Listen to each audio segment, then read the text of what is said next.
Facebook faces controversy over the handling and usage of the extensive information it collects from its users. FB users' biggest concern are the privacy and users' control over the information granted to Facebook. Facebook faces the dilemma of how to gain revenues from user information without violating their privacy. The management and organization failed to consider its users' privacy concern when it introduced new software that users failed to be invasive.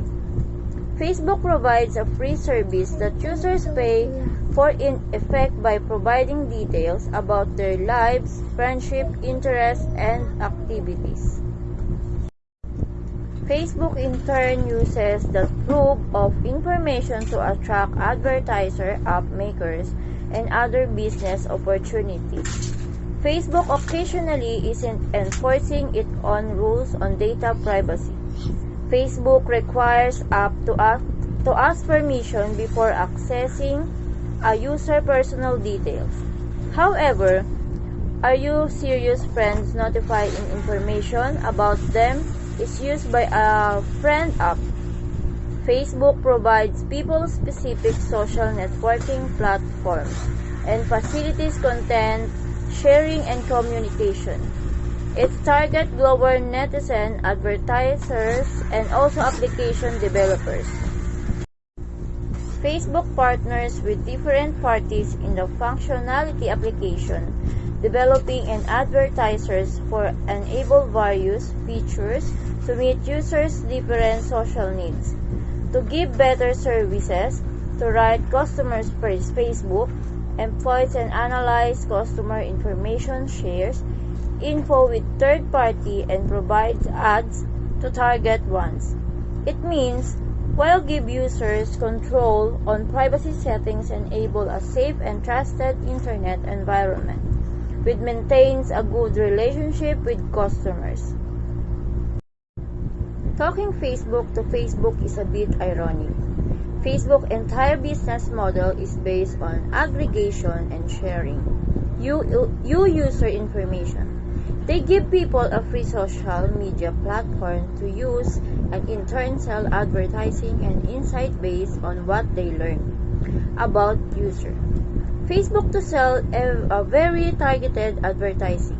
Therefore, privacy is the Facebook business model. Facebook states its regulation concerning to the rights and responsibilities derived from the Facebook principle and govern the relationship with users and others who interact with Facebook. The relevant statements include privacy policy, payment term, platform policies, ad guidelines, promotion guidelines, claims of intellectual property infringement, claims of copyright infringement. All Facebook parties must comply with these policies. Individual privacy. Privacy is defined as the state of being private, of the condition of being concealed or hidden.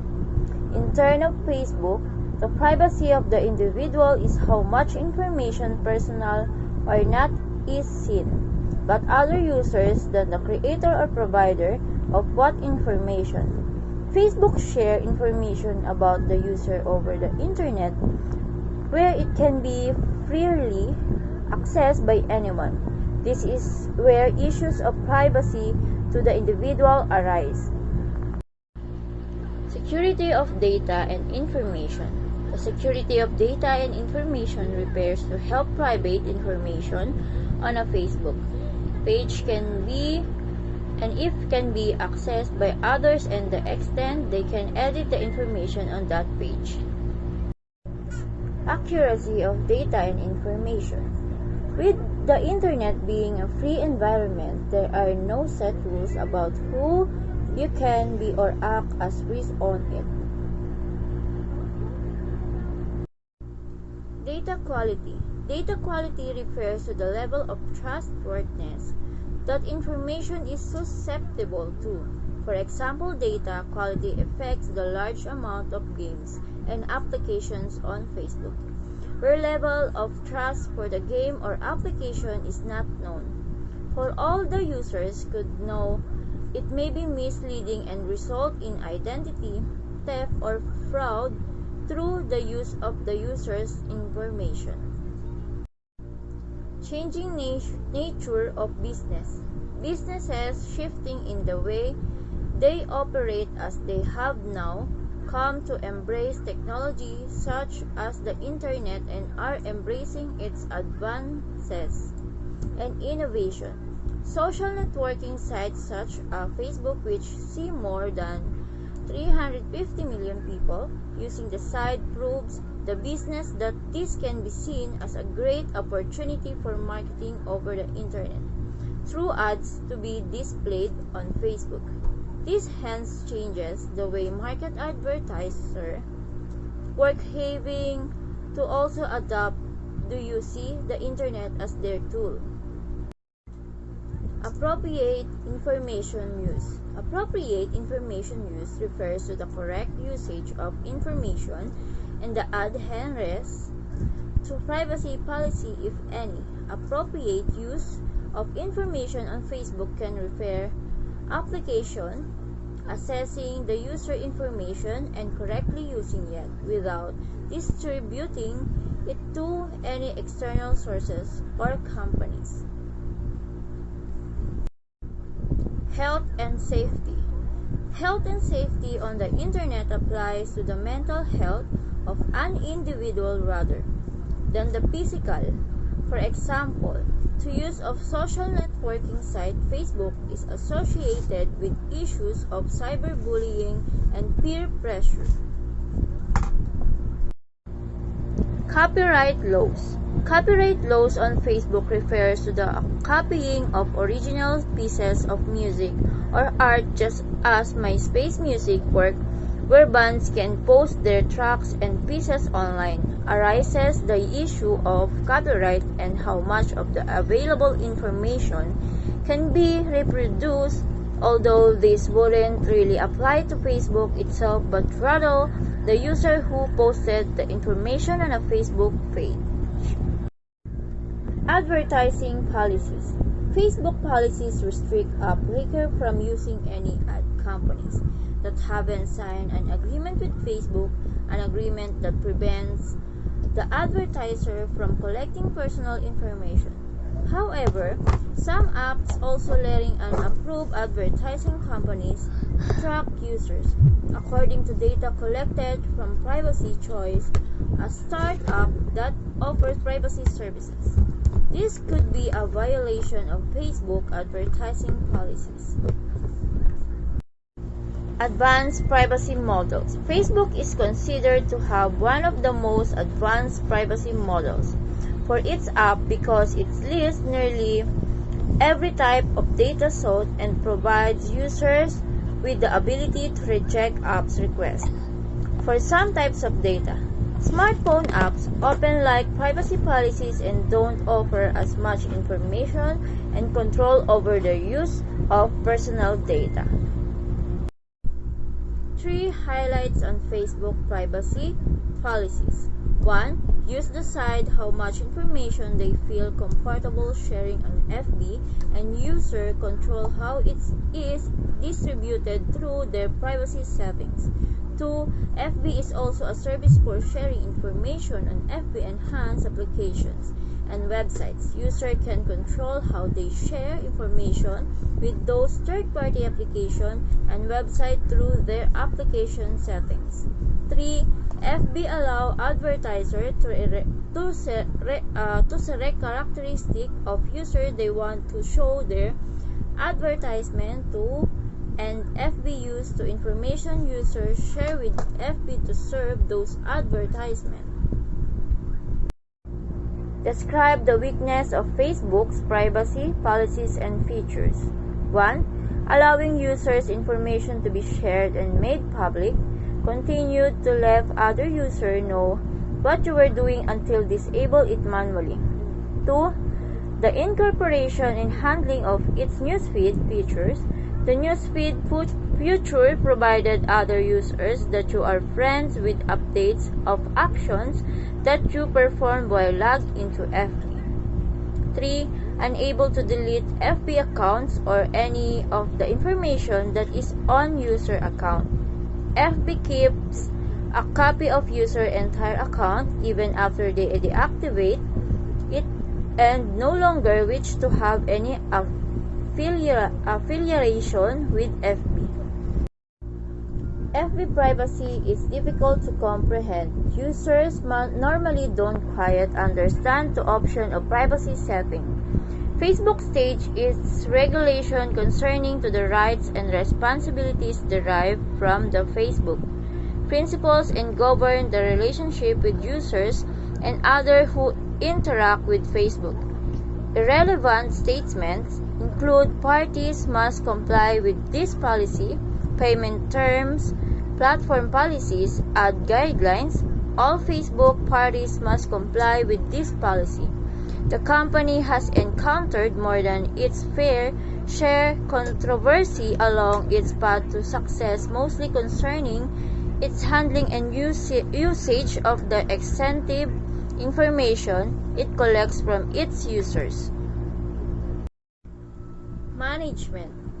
Facebook assumed it had the consent of users to share information about them that it collected through the beacon advertising service if they did not the opt-out features.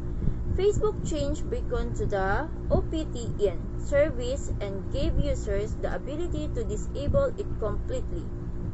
The company utterly failed to grasp the extent to which the service violated its users' privacy, as well as the uproar such a service was likely to cause. The something occurred when Facebook introduced its newsfeed features. Generally, it is a strategic management of FBs can serve relevant advertisement to users. This is because FB revenue comes almost entirely from advertising. Organization. The personal information collected on the site represents a mother lode to advertisers, but one that will remain largely untapped if Facebook users do not feel comfortable enough or have sufficient incentive to share it. Users that attempt to delete their account were met with resistance and often required outside assistance from watchdog groups. FB wants the world to be more open and connected because it stands to make more money. However, the privacy control over the personal data is far from what FB currently offers. Moreover, most of users are not really aware of the privacy settings in their FB account. Technology, privacy, and user control over the information granted to Facebook are the biggest concern most users have with the site. Facebook grossly miscalculated user privacy demands when it launched the company's beacon advertising service because it shared information about users that they had not explicitly intended or agreed to share. Even after users opted out, the service continues to send information to Facebook regardless of whether or not user was logged into Facebook at the time. The company's servers maintain copies of information definitely in accounts that have been deactivated. FB users' friends are not notified in information about them is collected by the user's application. Many of FB features and services are enabled by default when they are launched without notifying users. No, we don't think that FB will be able to have a successful business model without invading privacy. Facebook currently is serving as much to advertise and reach people as it earns from those advertisements. There are no fees that are to be paid to join FB, or for its use. It all seems like they threw the few advertisements and hope tell that its exposure would bring in customers.